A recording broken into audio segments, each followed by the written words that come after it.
What's going on, guys? Welcome back. And Arsenal have avoided winning again. And we're going to break that down straight after this intro.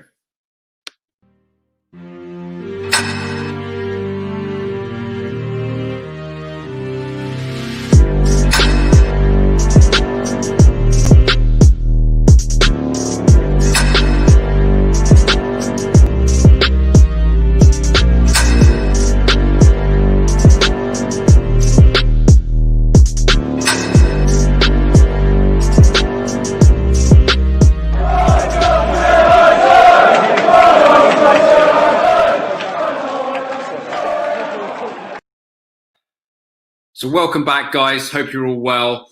And Arsenal have failed to win again at home, this time against Southampton. For anybody who doesn't know already, Arsenal drew 1-1 with Southampton earlier.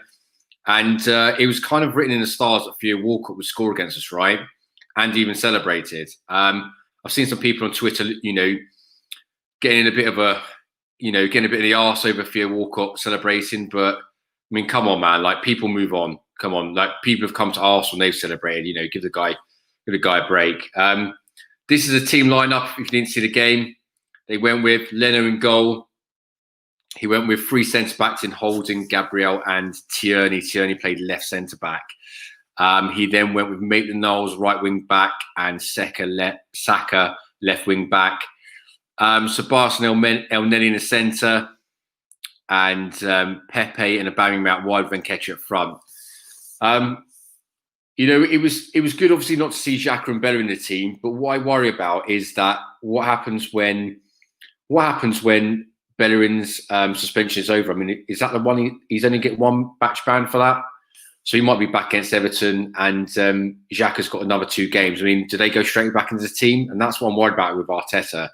I like to see them not get back in the team because, let's face it, they're dog shit.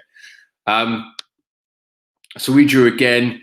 And again, it wasn't the best performance in terms of performance. They went 1-0 down at half time, and they came out early in the second half. And it looked like Arteta was giving them a bollocking because they came out early. But, does it really take that? Like, you 1-0 down at home to Southampton, you've been dominated, you've lost 4 home games in a row, and then you need to bollocking at half time to get you going. I mean, there was even a clip where they turned to Edu, who was sat in the stands, and he was losing a rag with them. They just didn't seem like enough fight and stuff like that. But, I mean, what they expect? This has been coming for a long time. It's not just under Arteta. It's under Emery. It's been under Wenger. Go out and get the fucking players we deserve as supporters, We just keep fucking doing the bare minimum, getting the odd player in. I mean, I've heard that we're going to get in a creative midfielder, they said in January. And they've come out and said it's not Szoboszlai. Well, funny that, because he's on his way to Leipzig. But it makes me laugh, really. If you think one creative midfielder is going to change our fortunes, it's not. I can tell you that for free now. It's not going to change our fortunes. We need 3 players, absolute minimum. And I can't see it happening. We'll get 1 player in who won't be a while. I put money on it. And even the player that we get in, he needs to be a top-class player, not just somebody because we need to get somebody in. We fucked up again. Walcott took his goal really well, if you hadn't seen it already. Like I say, after half-time, we came back with a bit more spirit after I think Arteta gave us a bit of a bollocking. And Aubameyang finally scored. Pleased for him.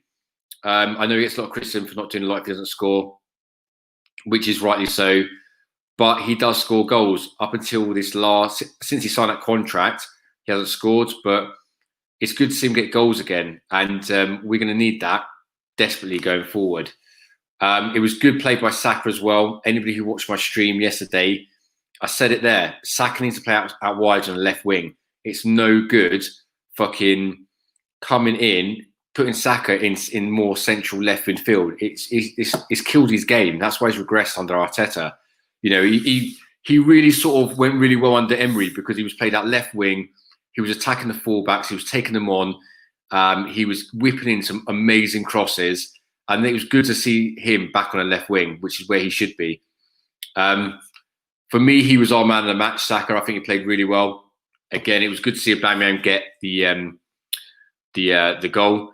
But Gabriel got sent off this time. And I'm not just defending Gabriel because he's not Xhaka or anything, or Pepe, but it wasn't harsh, but it was 2 yellow cards, and it was just one of those things, But this is an issue that I've said before. Everyone's saying, Gabriel's great, Partey's great. But what happens if they get injured or suspended? Now we're going to find out, because Partey's injured and Gabriel's now going to be suspended for a game or two. Or is it even 3? I don't know what it is for 2 yellow cards. Let me know in the chat, guys, how many it is if you know, and smash the likes up and subscribe if you're new. But yeah, so now we're going to find out what we're like without Gabriel as well. And let's be real, he's been the glue that's held our defence together, really, or in fact our team. And now we're going to lose him. So that's not good. Again, this man, Balogun, doesn't even get a place on the bench. And for the life of me, I cannot understand why. He's come on as substitute appearances. I know in the Europa League, but he's gets goals. Every time he's come on, he's scored pretty much. And he doesn't even make the bench. I don't get it. Yeah, I didn't get it. But there you go. Again, I'll put a team up. This is a team he went for anyone who's late coming in. Leno in goal, Holding, Gabriel, Tierney left centre-back. They went with Maitland-Niles and Saka on the left and the right. Sabatas and Elneny in the centre, and then Nketiah and Bamyang. And what I did think was weird is that we were 1-1 with about 10 minutes or so to go, and he took a player off and he put Cedric on. Why is he putting a right back on? I don't get it. He's got Lacazette sat on the bench. I know he hasn't scored recently, but why put Cedric on when you need a goal? Don't get it. Makes no sense. Why would you put a right back on? And I've said it before, guys, that when Wenger first came and he made some really crazy sort of decisions, things that didn't make sense, and he got away with it, he actually won games. You look like a genius, like you know something that nobody else does. But when it doesn't work and you lose, people have to start questioning you. So that's going to go. Out with JTV, big up, mate. Hope you're well. Hope the move went well. We stopped the rot, but still a lot of work to do, bro. Absolutely, mate. Couldn't agree more. I thought it was a better performance, but I mean, we're getting dominated at home by Southampton, and I know they've been playing good this year, but I mean, this is what I'm on about. If people think one creative midfielder is gonna make a shoot up the table, it's not. Like I say, Gabriel's out now. And so's Partey. It's not really looking good, to be honest with you, mate. Yeah. So I'm going to go through some player ratings then. Let's put them back on so I can remember who played. Leno, I'm going to give a 6 out of 10 to. I don't think he really had a lot to do other than putting the ball out the net that time at Walcott. And to be fair to Walcott, is a pretty smart finish, really. And it's a position where I said he should play for Arsenal. He should play more centrally up front, or at least inverted, Playing him out on the wing, he was completely wasted, I feel. Holding didn't do too badly. He had a header that hit the bar right at the end of the game. And fucking hell, what we could have done with that, just looping in. But I suppose when your luck's not in, your luck's not in, right? So I'll give him a 6. Gabriel got sent off. I'll give him a 6 as well. Didn't do anything like majorly impressive. And I don't really blame him for sending off. Like I say, to be honest, he's been holding our defence together for ages. So give him a 6. Tierney, another 6. What I like about Tierney is he fucking cares, and you can see it. It hurts his pride. When we were 1-0 down, he turned around and shouted. I can't remember who it was in midfield. But, you can see it in him. He's captain material, and people giving it to Aubameyang, he's not a captain. Tierney should get the armband for me. Maitland-Niles, I'm going to give a 7-2. I think he had a good game. Again, didn't do anything obviously great, but we just look a lot more solid with him at right back, and I can't understand why Arteta just keeps playing Bellerin. It just makes no sense to me. Saka played left wing, or probably left wing back, really. He's my man of the match. I'm going to give him an 8. I think he played really well. And it was good, like I said, to see him play back on that wing where he could attack people, go past fullbacks. He set up the goal for Aubameyang brilliantly. And this is one of the youngest kids on the pitch, And this is what I want to see more of him, playing out wide, taking on players, setting up goals for Aubameyang and crossing balls in the box, because he's got an absolutely brilliant cross on him, just like Tierney has, which is why I don't like them playing centrally. So Bios, I think he got taken off, didn't he, for Joe Willock. I'm going to give him a 5. Spinning top doesn't really seem to do a lot, does he? Let's be real, just sort of spins around. And I remember there was one occasion where he was in Southampton's box and he actually dived for a penalty and the guy didn't even touch him. It was quite embarrassing, really. El Neni, 5. And then he's kind of like a water carrier, like a Didier Deschamps, but not as good, isn't he? Doesn't really do a great deal. But again, didn't really do anything obviously bad.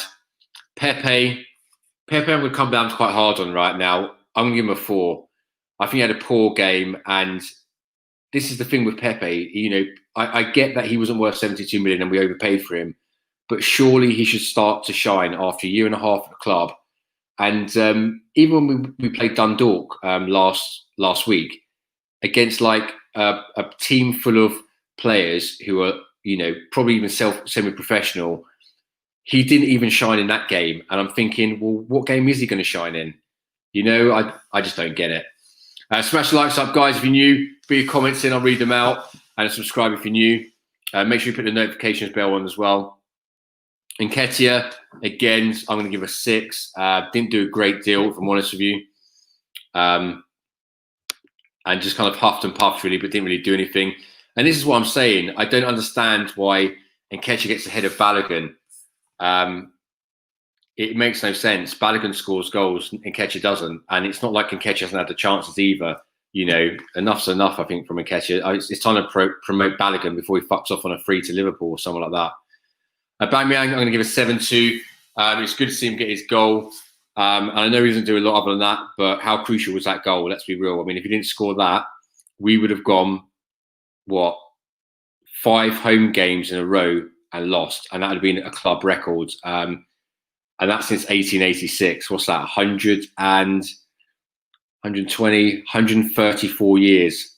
We've never gone 5 home games and lost all 5. So big up to Aubameyang for putting that in there, and hopefully that'll be the start of a catalyst for him to get some more goals. Other than that, I don't really know what else to say, really. It's still shit from Arsenal, although we got a point on the board. And things need to improve. One thing I do want to say is big up to the new subscribers. Got 11 new subscribers today. So thank you for that. Appreciate it. Keep sharing the content, guys.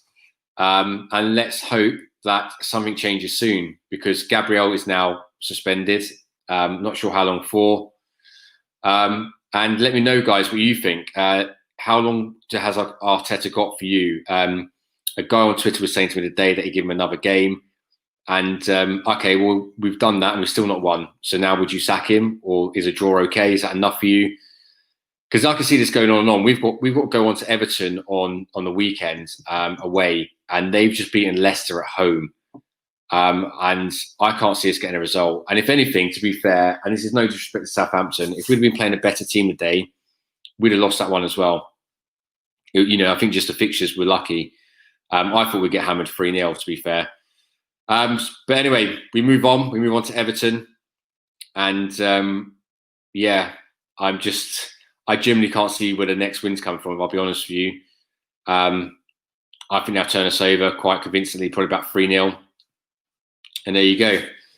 If you haven't seen my last post, I put up a post about 7 potential new manager targets. As you can see there in the screen, Allegri, Pochettino, Simeone, Den Haag, the Ajax manager, Brendan Rodgers, Rafa Benitez, and Nagelsmann.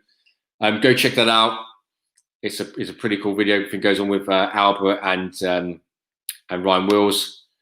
And yeah, so there you go. We stopped the rot, so to speak, if we haven't lost a game, but 1-1 isn't enough. And Gabriel is now suspended as well, and now we have Everton away. So the weekend's match is not probably going to look any better, I'll be real. But I don't know what else to say. Arteta out, I'll be honest with you, and let's get some fucking players in January and not just one.